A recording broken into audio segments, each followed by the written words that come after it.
Hi, YouTube world and all its inhabitants. It's Monique Madden here again. For those of you joining me for the first time, I'm a certified financial planner, financial management advisor, and certified divorce financial specialist. I'm in private practice, and today's seminar is going to focus on last week's budget. The photograph here, of course, is a long-standing tradition of the federal budget minister. Um, Bill Morneau in this particular case, putting on a new pair of shoes for Budget Day. And I think that's a tradition we should all adopt at some point. So I'm going to try to make that my resolution for next year. As always, this video is based on Canadian tax policies proposed as of the date of recording. As of the date of recording, they have not yet reached royal assent, so they are not yet tax law. The content is for informational purposes only and is not intended to replace independent advice. So the title of this year's budget was Equality Growth, a Strong Middle Class, and what we will be talking about in particular is some adjustments to individual taxpayers. There's not much in the way of new credits or deductions, but there have been some that have been tweaked, and I'll identify those for you. And of course, the government was in a lot of hot water this past summer with regards to um, bringing down some new laws with regards to small business owners and maybe curtailing some of their tax advantages over the long year and over the long term rather. And yes, there has been some clarity, so I will identify those for those who are interested as well. Well, for this is a first. The budget has received the seal of approval of Bono, and I'm not really sure why that's important, but he likes it, so I guess we should too. Of course, the strengths that he has proposed as being important are the women-centered initiatives, and I certainly would not poo-poo any of those, but there are certainly measures for other marginalized sectors of society as well that we'll talk about.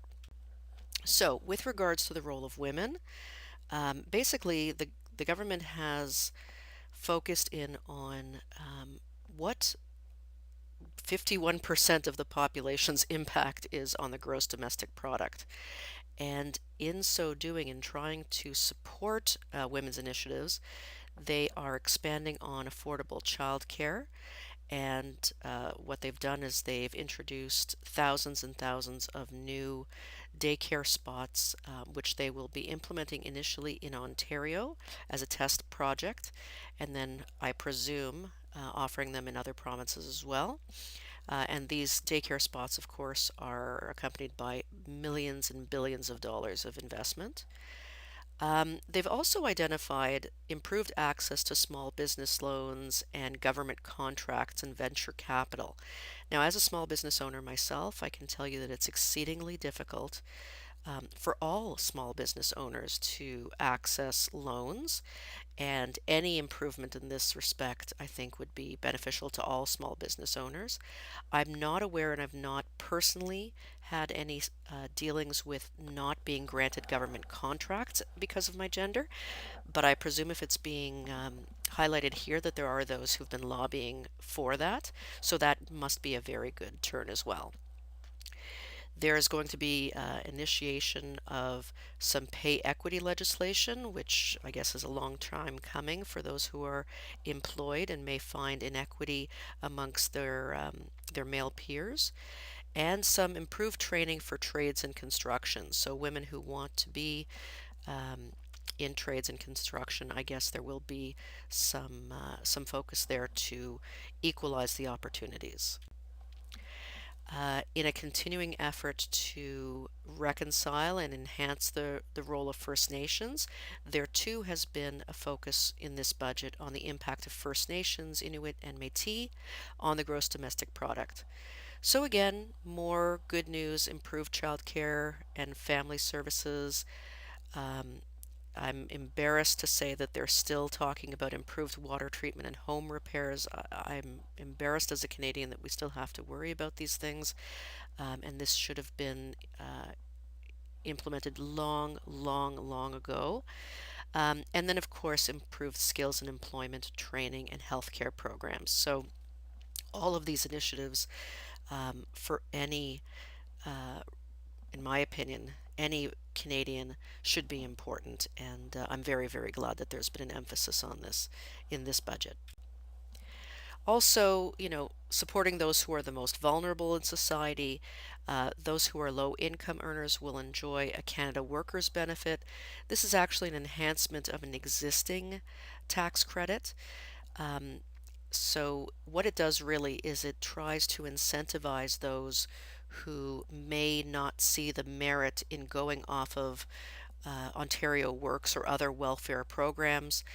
Um, this would improve the after tax income of those who are at lower income levels to make it a little bit more worthwhile to re enter the workforce. And another initiative that has happened amongst a number of different credits is that many of these will be implemented automatically. So rather than having to apply for various credits, they will be uh, I guess institutionalized is maybe not the right word for it, but they'll be implemented automatically so that as soon as the CRA recognizes that you are eligible for this, you won't actually have to apply.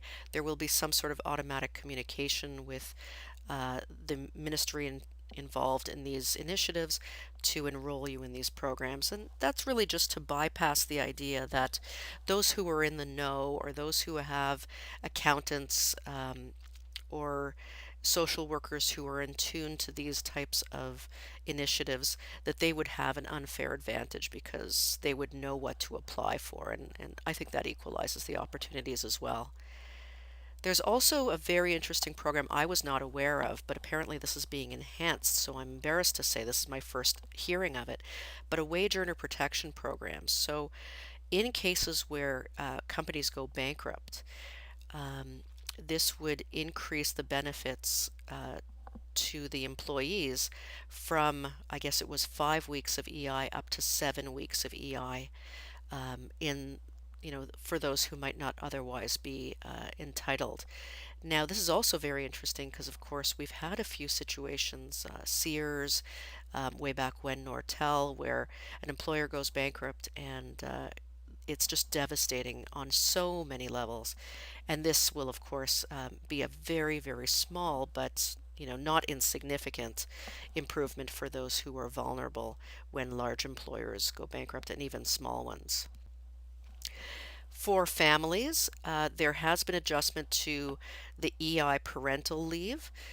You might remember from last year's budget, there was an enhancement where you could either take your standard 12-month benefit at I think it is 55% of your income up to the yearly maximum, which I think is in or about 55,900, or you could extend your benefit at a reduced rate for 18 full months. So you'd get, instead of 55%, 33% for 18 months, depending on how long the parents want to stay off of work. And so that would provide protection for either the standard benefit or the 18-month extended benefit. What this does then is it's encouraging the second spouse, often but not always the father, if the second parent commits to taking at least 5 weeks of that parental leave, there would be an extra 5 weeks beyond the 12-month benefit, or translating into an extra 8 weeks if you take the 18-month benefit, um, to encourage that second parent to bond and take care of the child. So, for households that do want to take advantage of splitting the parental leave, this is a tremendous extension. There's also some adjustments to those who want to start working again when they're claiming employment insurance. Um, it used to be that you'd hardly be incentivized to do so because the clawback where your EI benefit would be reduced by the amount that you earn was so significant that it was almost not even worth um, trying to find work while on EI. And now what they're doing is they're trying to integrate where you can earn a little bit more, ramp up your earnings while still getting that nice stipend to help your family out. And I think any initiative that helps people recreate employment even during periods of so-called unemployment, I think any of that is very, very positive. To further support families, there has been an improvement in the access to what is called the Canada Learning Bond. For those of you who are aware, there is the Registered Education Savings Plan in Canada, where if you contribute, the government will contribute a grant to partially match your contributions, and it's a wonderful incentive. The Canada Learning Bond functions a little bit differently in the RESP program, in that the Canada Learning Bond is payable irrespective of contributions. So the way this particular program works is the first $500 is deposited when the account is opened, and then irrespective of the contributions, lower income earners can qualify for an additional $100 per year until the child reaches age 15, and really without any contributions whatsoever. So this is a very good initiative, but again, the government in this particular budget has been focusing on making sure that you don't have to be in the know to get these particular incentives. So this one, the Canada Learning Bond, is going to be coordinated with birth registration, which makes a whole lot of sense, so that people don't need to be in the know. So, as soon as the birth is registered in Ontario as a test pilot, um, the the the ministry that would be coordinating the benefit would be alerted so that when the RESP is opened, the contribution is made and there doesn't have to be any additional paperwork. So again, this initiative is trying to equalize the benefits for those who, may have social workers or accountants who are aware of these initiatives and those that don't, so that everybody, irrespective of how well connected they are, would be eligible and can receive these programs. For those of you who know me, you know that I have a soft spot in my heart for those with disabilities because of previous work experience.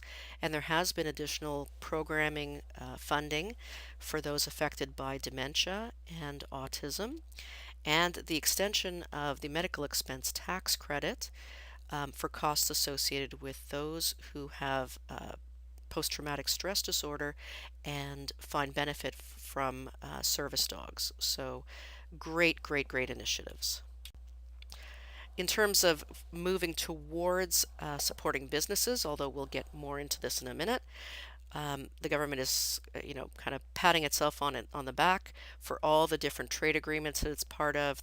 The North American Free Trade Agreement, that of course is in the news heavily these days, and then all sorts of other initiatives for global trade. So I guess it's a little bit of a hooray there for the government. Now this is I think still sadly a fairly not well known possibility for those who are high income earners, um, but who have lower income spouses or children.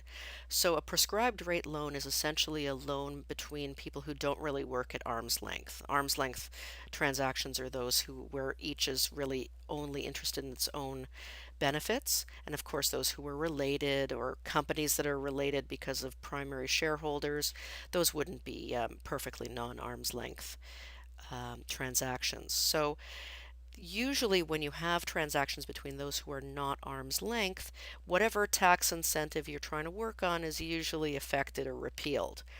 There is one, though, called the prescribed rate loan that allows loans between non-arm's length parties at a beneficial interest rate without enacting any of the tax consequences. They're called, um, actually, the name escapes me. It'll come back to me. Attribution rules, forgive me, the attribution rules. So the interesting thing about this, so take, let's say, a higher income earner with a lower income spouse. If that higher income earner invests in their own name, then all of the investment earnings, the capital gains, the interest, the dividends, will all be taxed at that higher income earner's marginal tax rate, the highest tax rate that person is is implemented upon. So that could easily exceed 50% in the majority of provinces. So, what the rate loan allows you to do is legitimately loan funds to the lower income spouse so the lower income spouse can invest in their own name. And unlike other transactions where the investment earnings would then be attributed to the person who loaned the funds, in other words, a higher income earner, these investment earnings would remain taxable in the hands of the lower income earner, provided that the lower income earner actually pays interest to the higher income earner. So it has to be a legitimate loan. The reason why this is so interesting, of course, is that loan rates have been remarkably low for so long, and the rate when you create a prescribed rate loan stays for the duration of the loan, irrespective of changes in, let's say, the overnight lending rate that's changed periodically by the Bank of Canada. For as long as I can remember, the prescribed rate loan has been 1%. So you can imagine how lucrative it is for a higher income earner to loan money to a lower income earner, and really almost on a non on a risk-free basis, you could still net a benefit. The lower income earner would pay 1% per year to the higher income earner, which would be, of course, that 1% would be taxable to the higher income earner. But then, that person, the lower income earner, could earn oodles and oodles of investment income, not subject to the traditional attribution. Well, the good news is that these are legitimate transactions. The bad news is the prescribed rate is going up from 1% to 2%. Still, I think very lucrative for many, and this is a little bit of a strategy that could combat a little bit of the problem that we're going to see in a minute with corporations and income splitting and sprinkling. Because one of the primary reasons that people income split with children is, of course, to pay for tuition and living costs in school. And this prescribed rate loan opportunity, when it's done with a family trust, can continue to distribute funds to children for their education. So this is still a good news story, albeit a little bit more expensive than it once was. Okay, let's jump into business owners. Wow. So, the government was in a whole heck of a lot of hot water last summer. And really, the goal of the government, as far as I can understand, is to limit the opportunities for long-term tax deferral. So, small business owners create profits in their companies, and the profits are really intended to fuel future business opportunities, so as seed funding and operational costs. But in reality, many people leave money in their corporation because corporate taxes are lower than personal taxes, and then pull them out, at retirement when they're in a lower income bracket. So it's not exactly an RRSP, but it kind of functions in the same tax deferral opportunity. So, what these rules are really intended to do, as far as I can understand, is to limit the tax advantage of leaving profits in corporations beyond those that would function as operating costs and seed funding. So, let's talk about income sprinkling. So, this is the idea that you can name um, family members as either employees or shareholders. And, the incentives for employees haven't really changed. If your family member is legitimately working for the business, and we'll talk about this in a second, this is not going to be affected. But for those who have previously named, let's say, 18-year-old or 20-year-old children as shareholders for the purpose of paying them dividends, again, to take advantage of their lower tax burden, there is a new rule called the TOSI rule, the tax on split income, and this will again take advantage of non-arm's length parties and tax the income at the marginal tax rate, which is the highest marginal tax rate, which again in most provinces is exceeds 50%. So it really removes the advantage.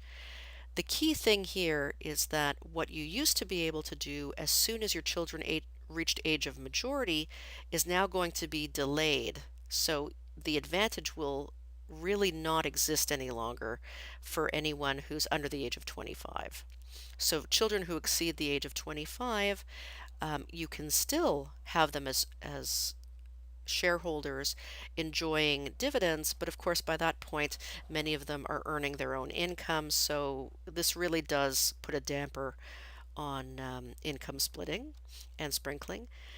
And of course, again, salaries for those where you can actually prove that they're working and that the money that is being paid to them is commensurate with what's being performed, that's still a legitimate way. So this really just targets dividends paid to family members who are under the age of 25. Small business deduction, which we'll talk about in a few minutes, really gives that extra oomph for corporations that are sort of smaller. We're not talking about the large publicly traded companies. These are small businesses. And if you think about it, if you can find a 5% return on $1 million portfolio, that's what would produce $50,000 in passive income. Now, first of all, think of who this is going to affect. How many people have $1 million in portfolio earnings, in portfolios earning 5%? I mean, that we are limiting the number of companies that this is going to affect, but it will take a little bit of a bite out of those who have been deferring profits for years and years and years and enjoying those investment earnings. So this could somewhat level part of the playing field, arguably. The important thing, of course, for small business owners is all is not lost. There's still plenty of opportunities for long-term investment. This initiative is silent on monies that are put in whole life insurance policies. You know that whole life insurance policies often have side accounts that are tax exempt, that individuals take advantage of and store extra deposits in. So whole life insurance policies that are held in corporations will not be affected by this. Individual pension plans that far exceed the benefits of RRSPs are not affected. Something I found very interesting in reviewing all 360 pages of the budget is that money market funds are considered temporary investments. So you could have $1 million in money market funds and it won't be included in the calculation of that AA. So that's very, very interesting. Now, mind you, money market funds don't produce a lot of investment earnings, but it is one way of still holding a large investment in your corporation without having this extra clawback of your small business deduction.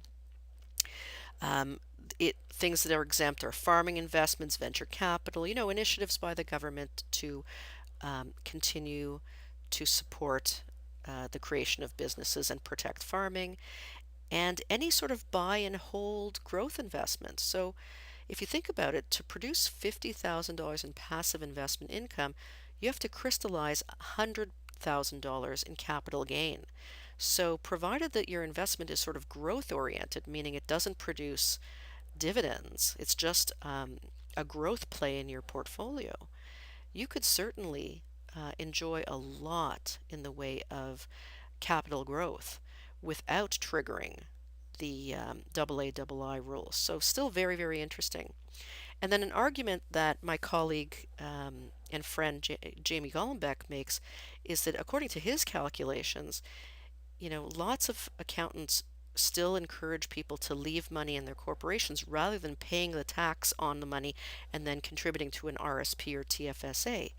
And his philosophy is if you pay the tax once upon withdrawal, even if it's at 50 or 53%, and then you put the money into your RSP or TFSA, paying the tax once might be a greater benefit to you than paying the small business tax rate year upon year upon year.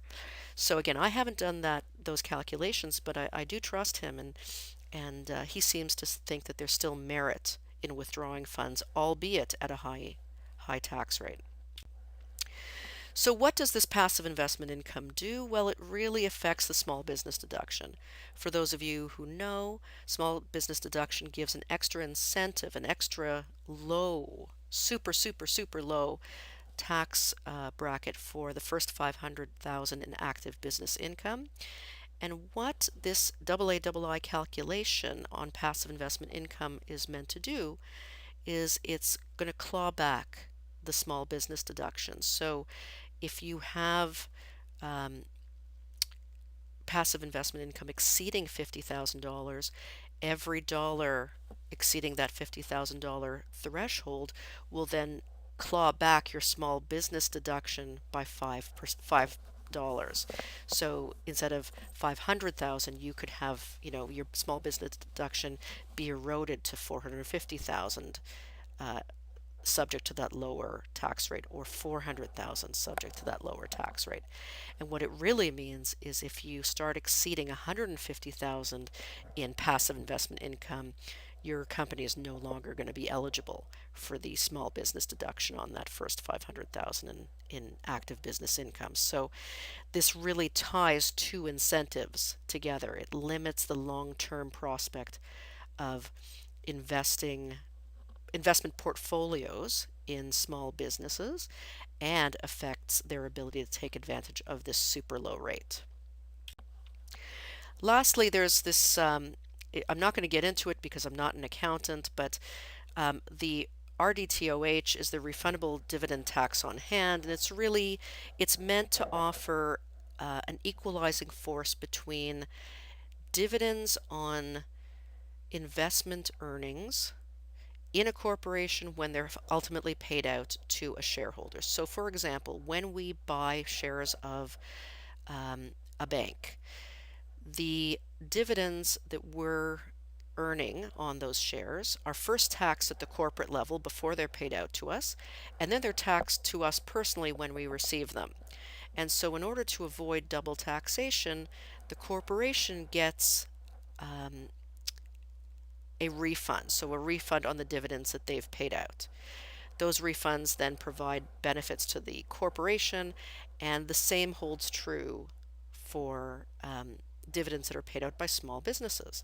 So, a small business that has shares that it holds in companies, so again, this is the investment portfolio held in a corporation, that then pays those dividends out to the shareholders, would also receive benefits to avoid double, or in this case, triple taxation. The unfortunate thing is, of course, when dividends are paid out to small business owners on the shares that they hold, they're not usually distinguished between what originated with a passive investment, in other words, shares of a publicly traded company, and money that was earned by the company by way of business dealings. So, what you could conceivably have, and I'm sure in many cases did have, was company earnings being paid out to shareholders, rather and enjoying this refundable dividend tax. So, to equalize this, what this sophisticated new incentive is going to do is it's going to be able to distinguish dividends that are paid that were originated from active business earnings and dividends that were paid from investment earnings. So, to make sure that the active business income enjoys only the small business deduction and doesn't also enjoy the refundable dividend tax on hand. I know it's complicated, but suffice it to say, it's meant to crack down on some loosey-goosey rules from before. So to summarize, this budget, it claims to have focused on marginalized sectors, so women, First Nations and Indigenous communities, families, and lower income earners. It is meant to clarify some of those hardball rules that small business owners were fighting against. And yet, there's still plenty of ways for everyone to protect wealth at lower income rates, and certainly those with sophisticated tax problems as well. If I can be of any service, please don't hesitate to give me a call or email me. My website is www.moniquemadden.com. I now have seminars that are for sale on my shop page. in the on the website, so I'm really, really proud of those. And there is a 2018 Keep More of What You Earn tax planning webinar there for purchase. And I try to participate in conversations on Twitter as well, so you can reach me there also. Thank you as always for your time and attention, and we'll speak again soon.